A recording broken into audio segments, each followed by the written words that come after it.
रहीम अस्सलाम वालेकुम नाजरीन, आप यूट्यूब चैनल देख रहे हैं। मैं इमरान खान हूँ। नाजरीन, इनकलाब जो है गंडापुर साहब का वो पहुँच गया सरमायादारों की चौखट पर। गंडापुर साहब हमेशा निकलते बड़े ज़ोरदार तरीके से हैं। गंडापुर की एंट्री बड़ी कमाल होती है, चाहे वो एंट्री अक्टूबर में हो, चाहे वो नवंबर में हो, चाहे वो उससे पहले हो, वो हमेशा एंट्री बड़ी कमाल डालते हैं। कैमरा शैमरा उनका बड़ा ज़बरदस्त चलता है, स्लोमो भी बनते हैं, बड़े कद का आदमी है और उनके साथ पश्तून भी बड़े ज़बरदस्त होते हैं, तो वो एक बड़ी ज़बरदस्त एंट्री होती है। लेकिन ये फिनिशिंग नहीं कर पाते, ये हमेशा डी में दाखिल हुए बगैर निकल जाते हैं। इमरान खान ने 2 मरतबा इनको डी चौक पहुंचने का कहा, ये नहीं निकले, वहाँ पहुंचे ही नहीं। रास्ते में बड़े ज़बरदस्त विजुअल्स बने इनके, बड़ी ज़बरदस्त लड़ाई लड़ी लोगों ने, वो पश्तूनों ने लड़ी। आपको पता है बड़ी ज़बरदस्त किस्म की फ़ाइट की थी उन्होंने और बड़ी मुश्किलों से रास्ते बनाकर वो पहुँचे थे।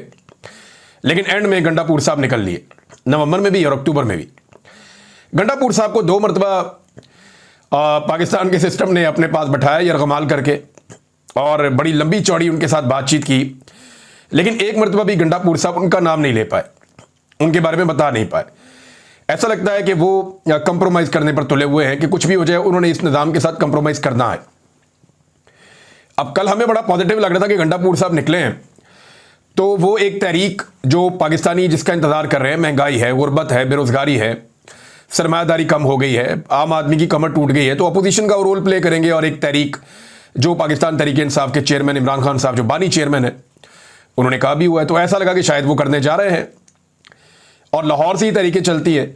लेकिन लाहौर में गंडापुर साहब की जो ब्रेकें हैं वो जाकर लगती हैं सीधी एक सरमायादार की चौखट पे। वो पहुंच गए मिर्ज़ा अफरीदी साहब के घर पे, उनके डेरे पर, और जाकर उन्होंने मिर्ज़ा अफरीदी का शुक्रिया अदा किया। उन्होंने मिर्ज़ा अफरीदी के बारे में क्या कहा, ज़रा थोड़ा सा आप सुन भी लें, ज़रा आपको आइडिया हो जाएगा कि गंडापुर साहब ने क्या कहा।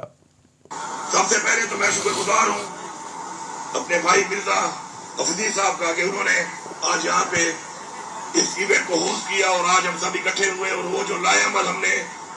ठीक है जी, ये उन्होंने शुक्रिया अदा किया मिर्ज़ा अफरीदी का। ये मिर्ज़ा अफरीदी कौन है?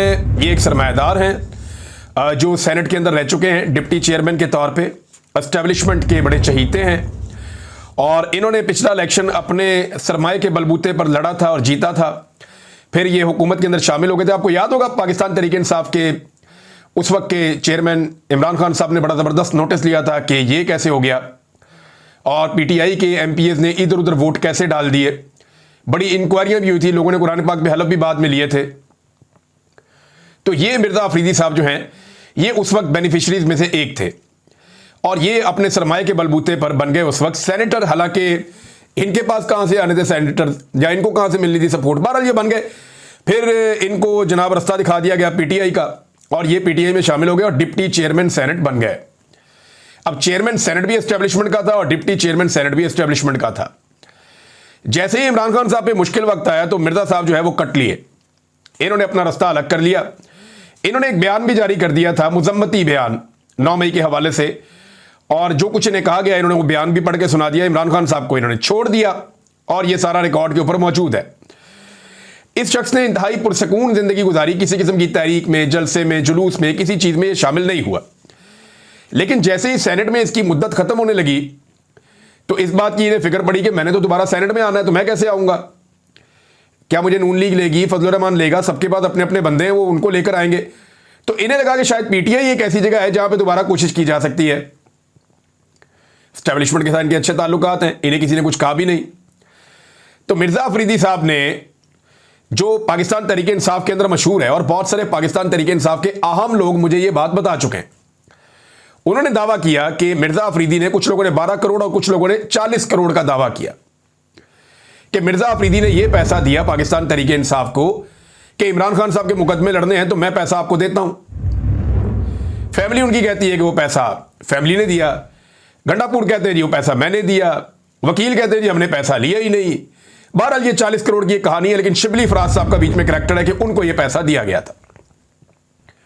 तो 4 बड़े सपोर्टर हैं मिर्ज़ा अफरीदी के पाकिस्तान तहरीक इंसाफ के अंदर जो खुलकर आए। 1 शिबली फराज, 2 अली अमीन, 3 बैरिस्टर गौर और 4 शाह फरमान।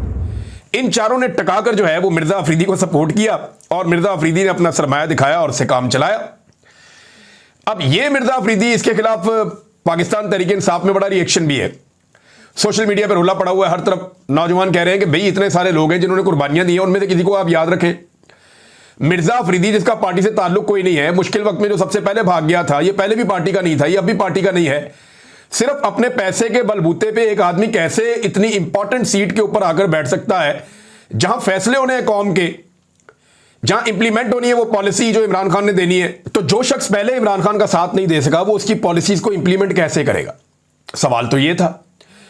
और माजी में ये खबरें चलती रही कि इमरान खान साहब ने शायद इसके नाम के ऊपर तहफ्फुज़ात उनके थे भी, लेकिन फिर इमरान खान साहब को ये इंफॉर्मेशन पहुंचाई गई, ये भी दावा किया गया, ये नहीं पता कि उनको ये इंफॉर्मेशन पहुंची है या नहीं पहुंची, लेकिन बाहर लोगों ने आकर ये दावा किया कि हमने इमरान खान को बताया कि इस बंदे ने बहुत सारे फंड दे दिए, बड़ा ठीक ठाक इसने चंदा दिया, लिहाजा इसको टिकट देना पड़ेगा, तो हमने इमरान खान से अप्रूवल ले ली है।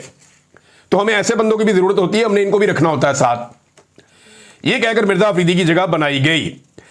अब मामला यह है कि अगर इमरान खान साहब ने भी, फर्ज करें कि ये पार्टी के लोग ठीक कह रहे हैं कि हमने इमरान खान के कहने पर यह फैसला किया है, तो सादी बात यह है कि इमरान खान साहब ने अगर इनकलाब लेकर आना है, जेल में बैठकर भी सरमायाकारों को ही जो चंदे देते हैं उन्हीं को अगर टिकट देने हैं, तो फिर तो इनकलाब का सवाल ही पैदा नहीं होता।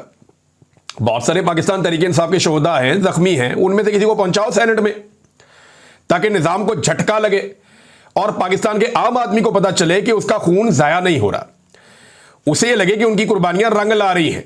आम आदमी को भी तो हौसला होना चाहिए ना कि उसकी भी जगह है सेनेट में। अब मुराद सईद को सेनेट में पहुंचाना सबसे मुश्किल काम है इस वक्त, मैं आपको सीरियसली कह रहा हूं, क्योंकि मुराद सईद के ऊपर दर्जनों एलिगेशन लगाए जाएंगे, एस्टेब्लिशमेंट कोशिश करेगी, इलेक्शन कमीशन कोशिश करेगा, सब मिलकर दाव लगाएंगे कि किसी तरह मुराद सईद का रास्ता रोका जाए सेनेट में जाने के लिए। मुराद सईद को वोट डालने के लिए जो एमपीएस दिए जाएंगे उन्हें भी खरीदने की और काबू करने की पूरी कोशिश की जाएगी। और मुराद सईद की मामले में मैं देख रहा हूं पार्टी इतनी मुतहरिक नहीं है, यानी उस मामले में ये लोग इतने संजीदा नहीं है जो पाकिस्तान तहरीक इंसाफ को इस वक्त कंट्रोल कर रहे हैं जो लोग लीडरशिप, लेकिन मिर्जा अफरीदी के मामले में बड़े संजीदा हैं। यहां जोर लगेगा और कोशिश की जाएगी। अब अंदाजा करें, आपके इनकलाब लेकर आना है किसके खिलाफ? एस्टेब्लिशमेंट के खिलाफ।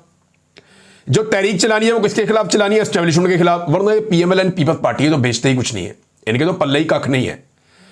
अवाम भी जानती है कि जो कुछ किया पाकिस्तान की मिलिट्री एस्टेब्लिशमेंट ने किया, और अगर कोई चीज तब्दील होनी है तो मिलिट्री एस्टेब्लिशमेंट में होनी है। अगर कहीं पे सोच को बदला जाना है या किसी को पीछे हटाना है तो मिलिट्री एस्टेब्लिशमेंट को और उनके फैसलों को पीछे हटाना है। ये सियासतदान तो ना 3 में ना 13 में, इनकी तो अपनी औकात कोई नहीं है, तो अपनी सीटें नहीं जीत सकते। तो एस्टेब्लिशमेंट के खिलाफ जो एक तहरीक चलानी है, उसकी जो मेन मीटिंग हो रही है लाहौर में आने के बाद, वो एक ऐसे शख्स के घर में हो रही है जो खुद एस्टेब्लिशमेंट का आदमी है।